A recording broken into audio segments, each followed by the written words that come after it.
进水修过的，那有可能芯片要飞线。我们先看一下这个老六有没有被修过啊？从目前的情况来看的话，这个机器欧了。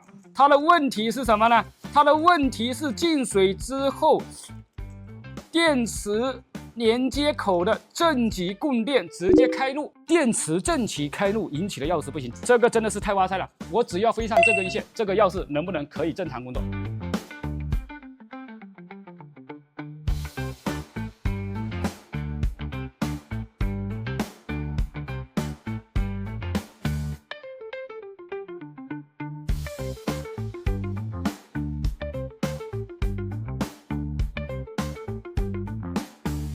？OK， 修好了啊。